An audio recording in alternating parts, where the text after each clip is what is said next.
शंखनाद मुंशी प्रेमचंद। भानु चौधरी अपने गांव के मुखिया थे। गांव में उनका बड़ा मान था।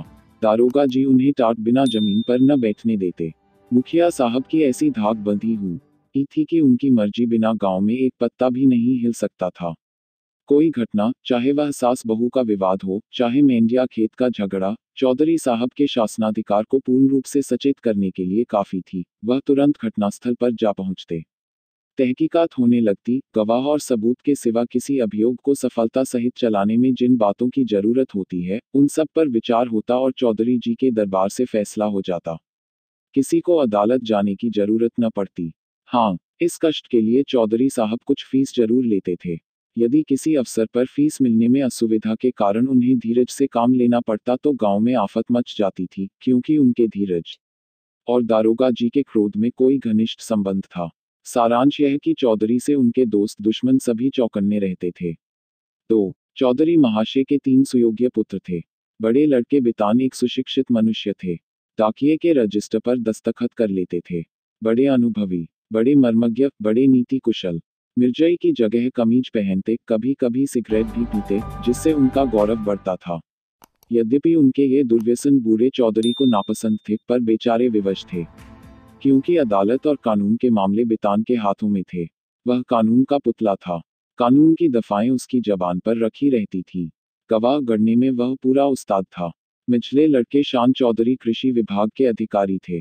बुद्धि के मंद, लेकिन शरीर से बड़े परिश्रमी। जहां घास न जमती हो, वहां केसर जमा दें। तीसरे लड़के का नाम गुमान था। वह बड़ा रसिक, साथ ही उद्दंड भी था। मुहर्रम में ढोल इतने जोरों से बजाता कि कान के पर्दे फट जाते। मछली फंसाने का बड़ा शौकीन था। बड़ा रंगीला जवान था। खंजरी बजा बजाकर जब वह मीठे स्वर से ख्याल गाता तो रंग जम जाता। उसे दंगल का ऐसा शौक था कि कोसों तक धावा मारता, पर घरवाले कुछ ऐसे शुष्क थे कि उसके इन व्यसनों से तनिक भी सहानुभूति न रखते थे। पिता और भाइयों ने तो उसे उसरखेत समझ रखा था। खुड़की धमकी, शिक्षा और उपदेश, स्नेह और विनय, किसी का उस पर कुछ भी असर न हुआ। हाँ, भावजे अभी तक उसकी ओर से निराश न हुई थी। वे अभी तक उसे कड़वी दवाइयां पिलाई जाती थी, पर आलस्य वह राज रोग है जिसका रोगी कभी नहीं संभलता। ऐसा कोई बिरला ही दिन जाता होगा कि बांके गुमान को भावजों के कटु वाक्य न सुनने पड़ते हों। ये विषैले शर कभी कभी उसके कठोर हृदय में चुभ जाते, किंतु यह घाव रात भर से अधिक न रहता।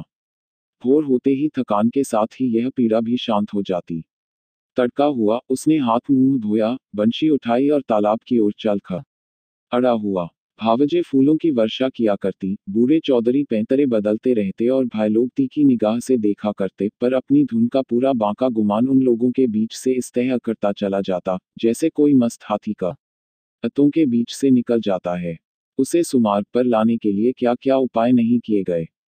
बाप समझाता, बेटा ऐसी राह चलो जिसमें तुम्हें भी पैसे मिले और गृहस्थी का भी निर्वाह हो। भाइयों के भरोसे कब तक रहोगे? मैं पका आम हूं, आज टपक पड़ा या कल, फिर तुम्हारा निबाह कैसे होगा? भाई बात भी न पूछेंगे, भावजों का रंग देख ही रहे हो। तुम्हारे भी लड़के बाले हैं, उनका भार कैसे संभालोगे? खेती में जी न लगे, कहो कांस्टेबली में भर्ती करा दूं। बांका गुमान खड़ा खड़ा यह सब सुनता, लेकिन पत्थर का देवता था, कभी न पसीजता। इन महाशय के अत्याचार का दंड उनकी स्त्री बेचारी को भोगना पड़ता था। मेहनत के घर के जितने काम होते, वे उसी के सिर थोपे जाते। उपले पाथती, कुएं से पानी लाती, आटा पीसती और तिस पर भी जेठानियां सीधे मुंह बात न करती, वाक्य बाणों से छेदा करती। एक बार जब वह पति से कई दिन रूठी रही, तो बांके गुमान कुछ नर्म हुए। बाप से जाकर बोले, मुझे कोई दुकान खोलवा दीजिए। चौधरी ने परमात्मा को धन्यवाद दिया। फूले न समाये, कई 100 रुपये लगाकर कपड़े की दुकान खुलवा दी। गुमान के भाग जगे। तंजेब के चुन्नटदार कुर्ते बनवाए, मलमल का साफा नी रंग में रंगवाया। सौदा बिके या न बिके, उसे लाभ ही होना था। दुकान खुली हुई है, 10-5 गाड़े मित्र जमे हुए हैं, चरस की दम और ख्याल की ताने उड़ रही हैं। चल झटपटरी, जमुना तटरी, खड़ो नटखटरी। इस तरह न महीने चैन से कटे। बांके गुमान ने खूब दिल खोलकर अरमान निकाले, यहाँ तक कि सारी लागत लाभ हो गई। टाट के टुकड़े के सिवा और कुछ न बचा। बूढ़े चौधरी कुएं में गिरने चले। भावजों ने घोर आंदोलन मचाया, अरे राम, हमारे बच्चे और हम चिथड़ों को तरसें। गाधे का एक कुर्ता भी नसीब न हो, और इतनी बड़ी दुकान इस निखट्टू का कफन बन गई। अब कौन मुंह दिखाएगा? कौन मुंह लेकर घर में पैर रखेगा। किंतु बांके गुमान के तेवर जरा भी मैले न हुए। वही मुंह लिए वह फिर घर आया और फिर वही पुरानी चाल चलने लगा। कानूनदा बितान उनके ये ठाट बाट देखकर जल जाता। मैं सारे दिन पसीना बहाऊं, मुझे नैनसुख का कुर्ता भी न मिले, यह अपाहिज सारे दिन चारपाई तोड़े और यूं बन ठन कर निकले। ऐसे वस्त्र तो शायद मुझे अपने ब्याह में भी न मिले होंगे। मीठे शान के हृदय में भी कुछ ऐसे ही विचार उठते थे।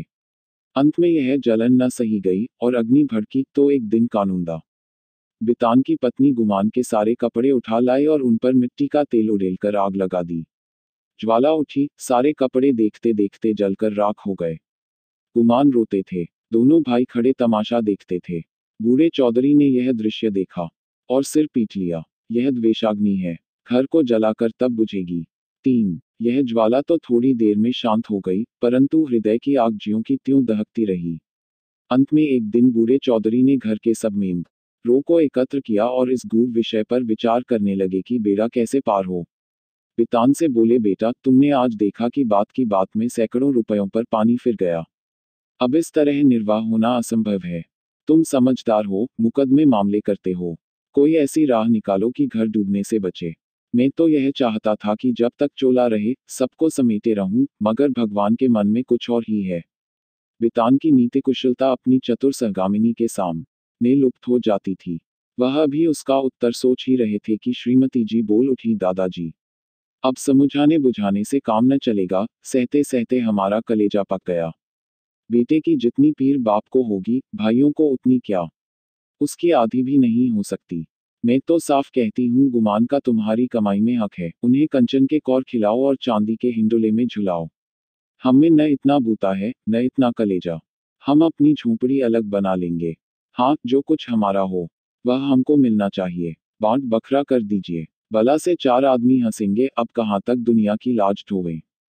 नीतिज्ञ बितान पर इस प्रबल वक्तृता का जो असर हुआ वह उनके विकसित और प्रमुदित चेहरे से झलक रहा था। उनमें स्वयं इतना साहस न था कि इस प्रस्ताव को इतनी स्पष्टता से व्यक्त कर सकते। नीतिज्ञ महाशय गंभीरता से बोले, जायदाद मुश्तरका, मनकुला या गैर मनकुला, आपके हीन हयात तकसीम की जा सकती है। इसकी नजीरें मौजूद हैं। जमींदार को साकितुल मिल्कियत करने का कोई इस्तेहकाक नहीं है।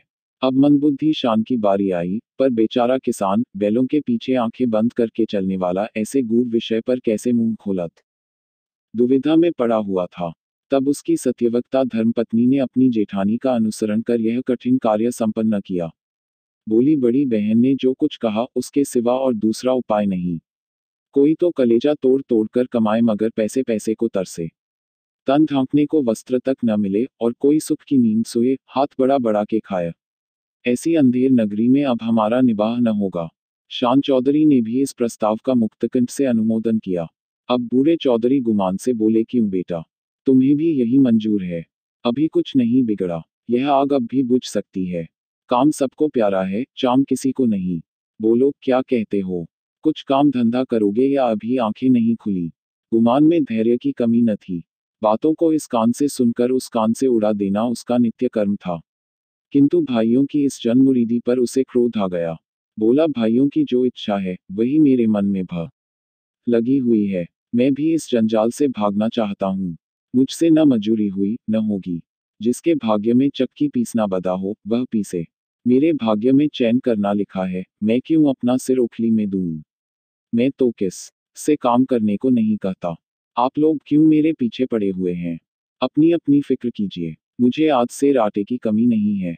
इस तरह की सभाएं कितनी ही बार हो चुकी थी, परंतु इस देश की सामाजिक और राजनीतिक सभा उनकी तरह इसमें भी कोई प्रयोजन सिद्ध नहीं होता था। 2-3 दिन गुमान ने घर पर खाना नहीं खाया। जतन सिंह ठाकुर शौकीन आदमी थे, उन्हीं की चौपाल में पड़ा रहता। अंत में बुए चौधरी गए और मना के लाए। अब फिर वह पुरानी गाड़ी अड़ती मचलती हिलती चलने लगी। 4 पांडे के घर के चूहों की तरह चौधरी के घर में बच्चे भी सयाने थे। उनके लिए घोड़े मिट्टी के घोड़े और नावें कागज की नावें थीं। फलों के विषय में उनका ज्ञान असीम था। गूला और जंगली बेर के सिवा कोई ऐसा फल न था जिसे वे बीमारियों का घर न समझते हों, लेकिन गुरदीन के खोचे में ऐसा प्रबल आकर्षण था कि उसकी ललकार सुनते ही उनका सारा ज्ञान व्यर्थ हो जाता था।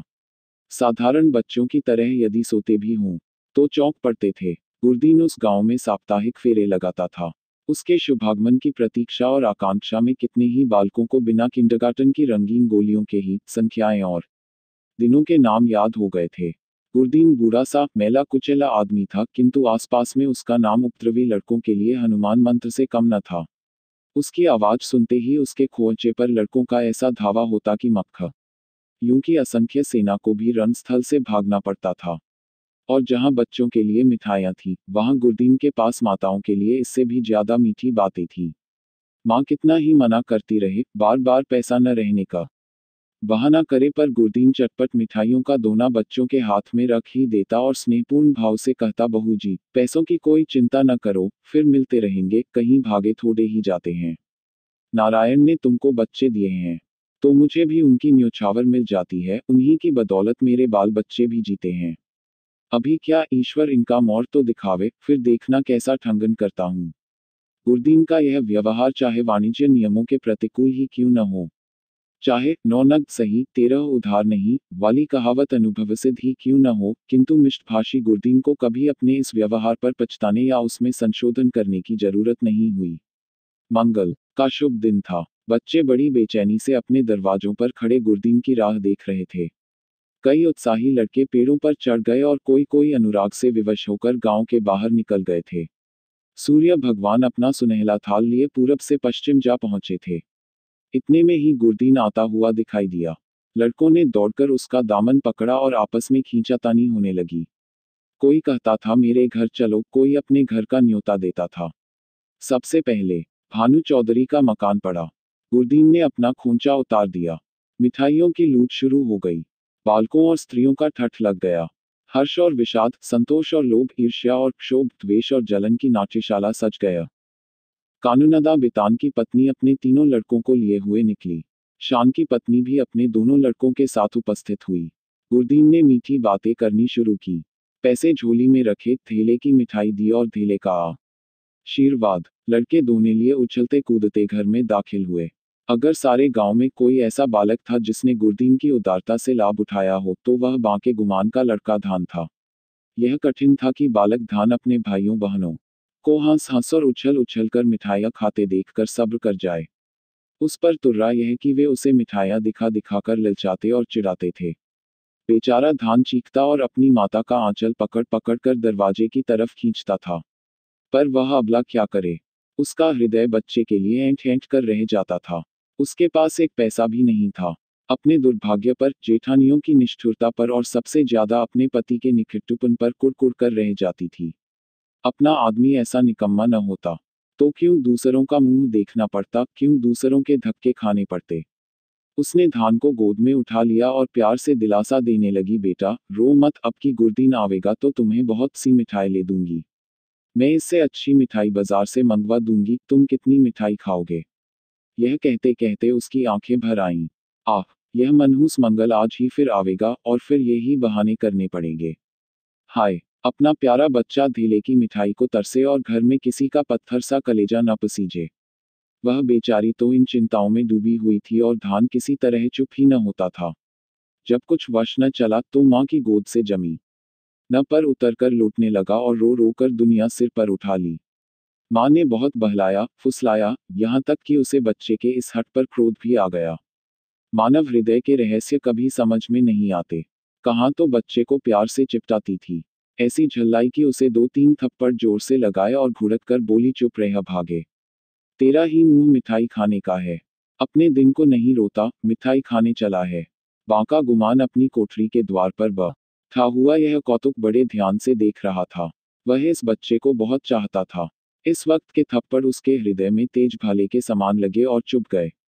शायद उनका अभिप्राय भी यही था। दुनिया रूई को ढूंढने के लिए तांत पर चोट लगाता है। जिस तरह पत्थर और पानी में आग छिपी रहती है, उसी तरह मनुष्य के हृदय में भी, चाहे वह कैसा ही क्रूर और कठोर क्यों न हो, उत्कृष्ट और कोमल भाव छिपे रहते हैं। गुमान की आंखें भर आईं। आंसू की बहुधा हमारे हृदय की मलिनता को उज्ज्वल कर देती हैं। गुमान सचेत हो गया। उसने जाकर बच्चे को गोद में उठा लिया और अपनी पत्नी से करुणोत्पादक स्वर में बोला, बच्चे पर इतना क्रोध क्यों करती हो।